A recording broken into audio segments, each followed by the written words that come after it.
Hello भाई लोग, स्वागत है आप सबको एक और वीडियो पे। बोरुटो 2 ब्लू फोर्ट्रेस का चैप्टर 6 में कुछ हिंट देखने को मिला जो आप सब नोटिस किए होंगे। वो बहुत जल्द दिखाने वाले हैं। उस सब पर आज डिस्कस करने वाले हैं। So let's start the show. शुरू करने से पहले लाइक एंड सब्सक्राइब जरूर कर लेना। फर्स्ट शिकामारु दो एल्डर से बात करता है जो इमोर्टल है। इमोर्टल है मतलब देखो, जब सुनादे को होकागे बनाया गया था तब से वो बुढ़ा बुढ़ी बन गए थे और अभी तक जिंदा है। बहुत सारे यूथ जवान जो थे वो भी मर चुके हैं, बट ये अभी तक नहीं मरे हैं।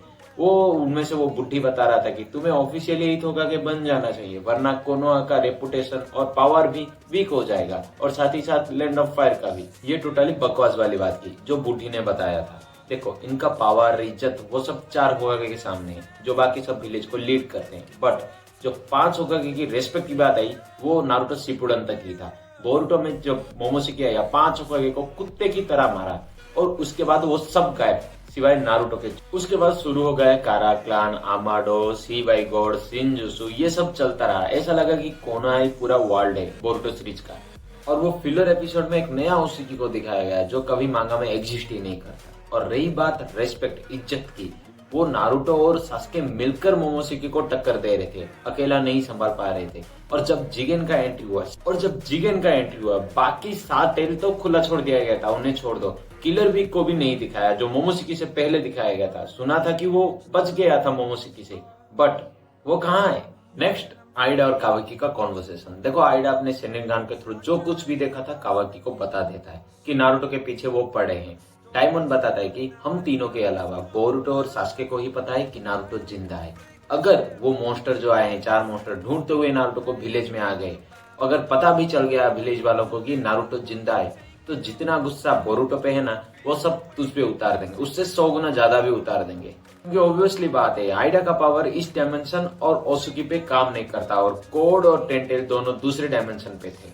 यहाँ नोटिस करने वाली बात है कि काशिनकोजी बोरुटो के साथ है, ये आइडा और डायमंड नहीं जानते। देखो, आइडा ने बताया था कि बोरुटो को जब तक तू नहीं रिटर्न करेगा, विलेज में नहीं आएगा, तब तक मैं तुझ पे नजर नहीं रखूंगा। बट बोरुटो पहले आया, कोड को मारने के लिए उसके पीछे गया, तो कोड को यहाँ पर भी मारा और वहां पर भी मार के फिर से काशिनकोजी के पास गया। बट आइडा ने उस टाइम शायद उस 4 मॉन्स्टर पे नजर रख रहा था और बोरुटो को अकेला छोड़ दिया वहां पर।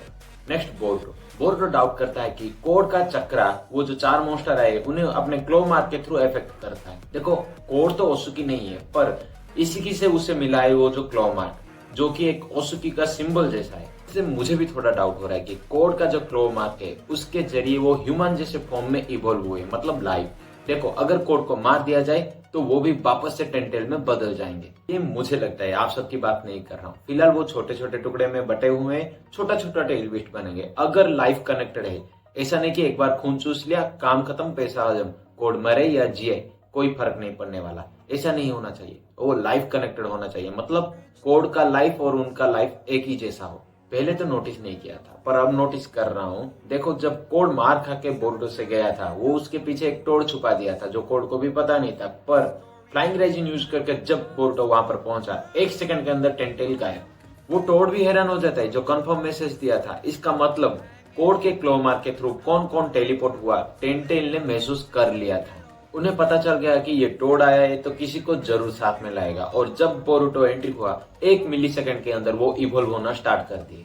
अब बोरुटो के पास टेंटेल को सील करने की पावर है या नहीं पता नहीं, पर उसके पास मोमोशिकी है और उसी खौफ में वो बिना देरी के इवॉल्व होना स्टार्ट कर दिए।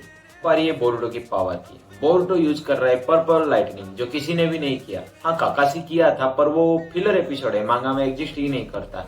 हाँ, ऑब्वियसली सास्के के अंडर ही डेवलप किया होगा। बट अगर मित्सुकी के जगह कावाकी आता तो कौन जीतता, कावाकी और बोरुटो के लड़ाई में।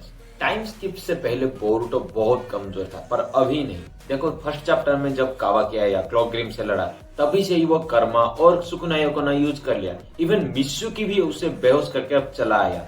बट बोरुटो अभी तक अपने बेस्ट फॉर्म में ही है। उसने पहले जो क्लॉक ग्रिम्स है उन्हें पीटा, उसके बाद कोड को पीटा, उसके बाद जो 4 मॉन्स्टर है उनके साथ थोड़ा बहुत लड़ा और अब सेज मोड मित्सुकी के साथ भी लड़ा।